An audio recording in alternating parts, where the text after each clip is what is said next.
Today we will start the new topic, that is the industrial relation. ठीक है, industrial relation क्या होते हैं?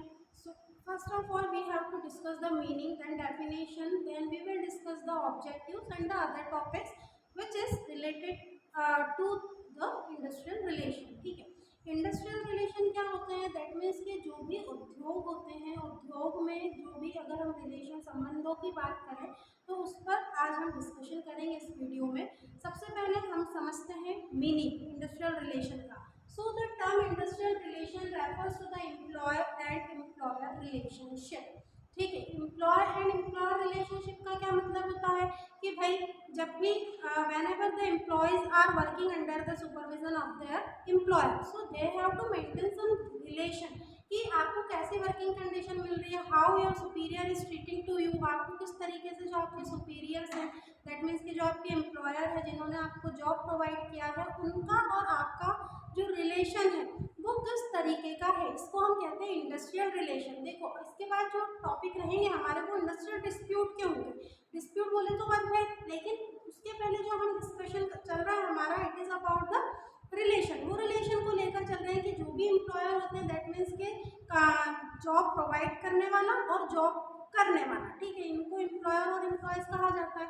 तो इनके बीच के जो रिलेशन होते हैं, how they are maintaining it, because whenever the employer is providing the good working condition to their employees, that means they will create the healthy relation among the organisation. जब वर्किंग कंडीशन अच्छी होगी, there is the no illegal pressure over on the employees, so they can create the good and healthy relation in between the organisation and we can say the industries also. ठीक है, industries और संस्थाओं में employer and employ का जो relation होगा वो क्या होगा, मच बेटर होगा. Now we have to discuss the definition, that means कि different authors has given their the different definition context of industrial relation. तो यहाँ पर जो डेल योडर है, डेल योडर ने इंडस्ट्रियल औद्योगिक संबंधों को किस तरीके से परिभाषित किया है वो समझ लीजिए. The term industrial relation refer to the whole field of relation among people, human relation that exists because of the necessary collaboration of men and women in the employment process of modern industry. Nowadays, if we are talking about the modern industries where the men, women, everyone is working together and with full of collaboration. So, इसके लिए जो employees हो गए, वो main हो चाहे women हो, industrial relation में मॉडर्न इंडस्ट्रीज की अगर हम बात करते हैं तो डेल योडर उसको किस तरीके से परिभाषित करते हैं कि वो किस तरीके से रेफर करता है इंडस्ट्रियल रिलेशन का जो परिभाषा है कि whole field of relation among people, human relation. ठीक है, जो पूरी फील्ड है, जो पूरा full field of their relation, that means the relation of humans and the other peoples are existing in the organization, और we can say in the modern industries where the men and the women are working with their full of collaboration. तो इसको हम कहते हैं industrial relation, जहाँ पर सभी लोग मिलजुल कर काम करते हैं. So how they can create the healthy relation.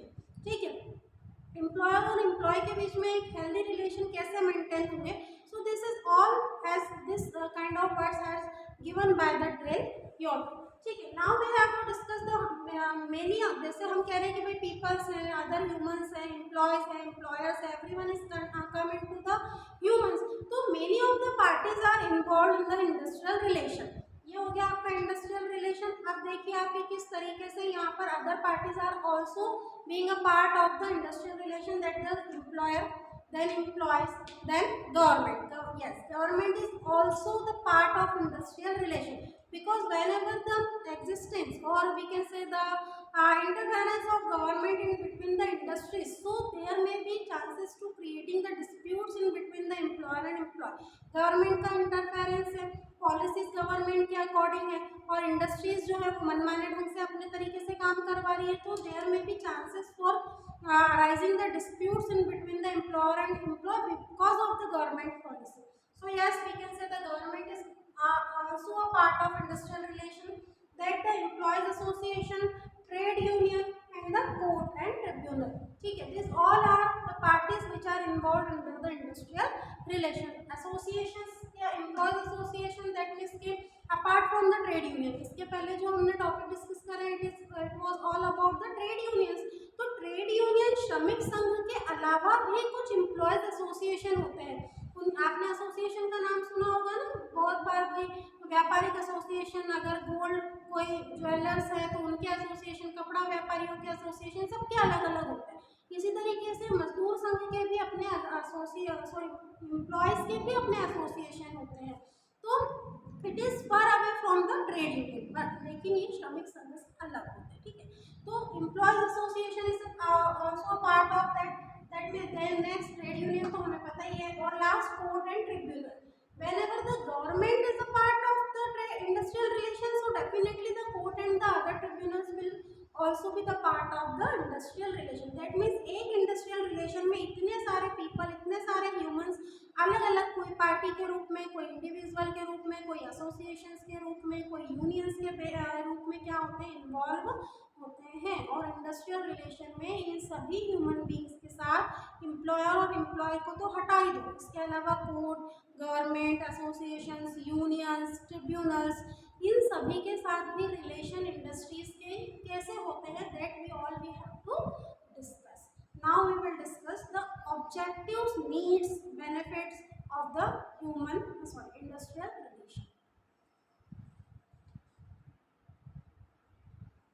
These all are the objectives, needs, benefits and importance of the good industrial relation. That means कि अगर आपको एग्जाम में ऑब्जेक्टिव पूछे जाए, नीड पूछे जाए, उसके फायदे या इम्पोर्टेंस, महत्व पूछा जाए, उद्देश्य पूछे जाए, आवश्यकता पूछी जाए, तो आपको इन सभी में एक ही मतलब ये जो मैं एक्सप्लेन करूँगी इन्हीं चीज़ों को आपको लिखना है। यही ऑब्जेक्टिव्स होंगे, यही उसके महत्व और यही आवश्यकताएं होंगी किसकी, गुड इंडस्ट्रियल रिलेशन की। तो पहले इसकी आवश्यकता क्या है या पहला ऑब्जेक्टिव क्या है, better relation between workers and management.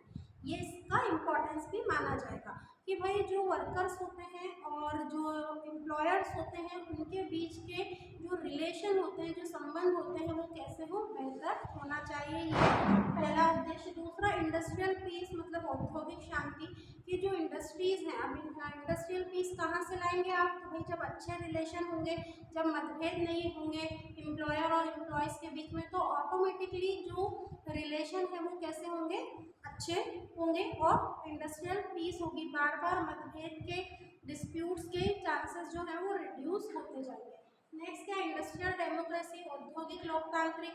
That means कि जो उद्योग हैं, जो इंडस्ट्रीज हैं, उनमें डेमोक्रेसी लाने का काम है ना, कि भाई किसी एक का तानाशाही ऑर्डर टाइप ऑटोक्रेटिक नहीं होंगे, ठीक है। The democracy will be there कि everyone is having the rights for their we can say taking the different kind of decision, कि भाई जो डिसीजन है वो हम हमारे तरीके से वहाँ पर ले सकते हैं, कोई तानाशाही वहाँ पर नहीं होगी किसी भी एम्प्लॉय की या किसी अदर पर्सन की। नेक्स्ट, इंक्रीज प्रोडक्टिविटी, जो उत्पादन क्षमता होती है, जो उत्पादकता होती है, उसमें क्या होगी, इंक्रीमेंट होगा। क्यों होगा कि whenever the relations are good, employer employee की बात समझते हैं, सुनते हैं, उनकी प्रॉब्लम्स को हल करते हैं, डिसीजन मेकिंग में उनकी सहायता लेते हैं, पार्टिसिपेशन उनका टाइम टू टाइम रेगुलर होता है, without taking the opinions and the ideas from the workers, they are not taking the big decision. तो इस तरीके से जो प्रोडक्टिविटी है, तो ताकि वर्कर्स को भी काम करने में अच्छा लगता है कि भाई हमारी समस्या को सुना जाता है, समझा जाता है, उसका हल निकाल के दिया जाता है, तो डेफिनेटली वो वर्किंग बहुत अच्छे से करेंगे, अपने फुल डेडिकेशन के साथ करेंगे।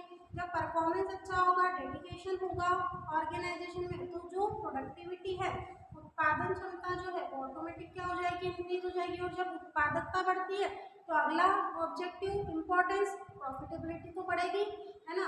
जैसे ही ज़्यादा उत्पादन हुआ, ज़्यादा सामान बिका, तो प्रॉफिट अपने आप होगा, तो प्रॉफिटेबिलिटी बढ़ गई। उसके बाद क्या होगा, increase workers participation in management, जिसको हम बोलते हैं MBO, ठीक है। वर्कर्स का पार्टिसिपेशन मैनेजमेंट की ओर बढ़ना, कि भाई जब भी कोई महत्वपूर्ण डिसीजन लिए जाए तो ओपिनियन और आइडियाज़ को वर्कर्स के ओपिनियन एंड आइडियाज़ का हमेशा वेलकम हो, कि भाई आपके आइडियाज़, आपके ओपिनियन, आपके व्यूज़ जाने बिना भी the management will not take the decision, कोई डिसीजन नहीं लिया जाएगा। तो MBO यहाँ पर management by objective. Next, improve goodwill, जो एक इमेज होती है, एक अच्छी छवि होती है इंडस्ट्रीज की, और उसमें काम कर रहे एम्प्लॉयज़ की, वो भी क्या होती है, इम्प्रूव होती है, सुधरती है। क्योंकि जब शांति है, प्रॉफिटेबिलिटी अच्छी है, रिलेशन अच्छे हैं, ह्यूमंस और ह्यूमन रिलेशन अच्छे हैं एम्प्लॉयर और एम्प्लॉयज़ के, तो वहाँ पर जो गुडविल है कि भाई कोई होता है ना कि यार यहाँ तो हमेशा हड़ताल चलती रहती है, स्ट्राइक होते हैं, जब देखो जब वर्कर्स लॉकआउट करके खड़े हो जाते हैं, दैट मीन्स के relations are not healthy there, उस इंडस्ट्री के जो रिलेशन है ह्यूमन और एम्प्लॉयर और एम्प्लॉय के वो अच्छे नहीं है, तो उसकी जो गुडविल है, जो इमेज है मार्केट में, वो क्या होती जाती है, स्पॉइल होती जाती है, खराब होती जाती है। तो अगर अच्छे रिलेशन है तो इमेज भी क्या होती है, इम्प्रूव होती है। नेक्स्ट, इम्प्रूव 4 C's, जैसे हमने मार्केटिंग में 4 P's पढ़े थे, ऐसे यहाँ पे 4 C's है, उसको क्या बोलते हैं, communication, coordination, cooperation and controlling, this 4 are the C's, ठीक है, तो C, कैपिटल C। तो कोऑर्डिनेशन अच्छा होना, कोऑपरेशन अच्छा होना, गुडविल अच्छी होनी, sorry, communication and controlling will also be good there. जब कम्युनिकेशन अच्छा होगा, कोऑर्डिनेशन एम्प्लॉयर और एम्प्लॉयर्स के बीच में अच्छा होगा, कोऑपरेशन होगा कि भाई ध्यानपूर्वक बातों को सुना जाता है, समझा जाता है, और कंट्रोलिंग, नियंत्रण भी अच्छा होगा। Next, the better human relation, sorry, human resource policies, जो भी ह्यूमन के रिगार्डिंग पॉलिसीज हैं, जो नियम है, it should also be good, वो क्या होने चाहिए, अच्छे होना चाहिए। पॉलिसीज अच्छी होंगी, नियम अच्छे होंगे, without any pressure the workers are working under the organization, तो many things, many activities will automatically be improve, अच्छी हो जाएंगी जो भी एक्टिविटीज ऑर्गेनाइजेशन की होती हैं वो सभी, ठीक है। तो उसको हम क्या कहते हैं, better HR policy. And last one is the reasonable and the fair wages, जो भी वेजेस, जो भी मजदूरी एम्प्लॉयज़ को दी जाती है फ्रॉम द एम्प्लॉयर्स की साइड से, तो it should be reasonable and fair, मतलब उनके आधिकारिक क्षेत्र के अंतर्गत होना चाहिए कि किसी भी एम्प्लॉयज़ को दी जाने वाली जो वेजेस है, जो मजदूरी जिनको हम कहते हैं, वो क्या होनी चाहिए, फेयर होना चाहिए। किसी भी तरीके का आप अनफेयर वेजेस, दैट मीन्स कि काम ज़्यादा लो और मजदूरी कम दो, ऐसा नहीं होना चाहिए।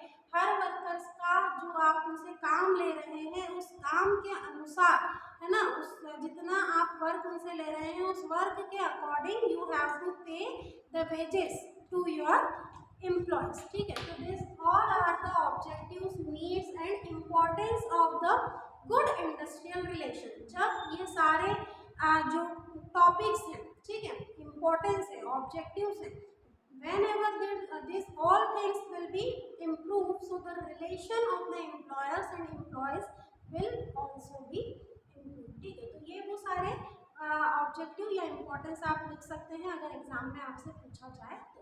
So this topic, sorry, this video is complete.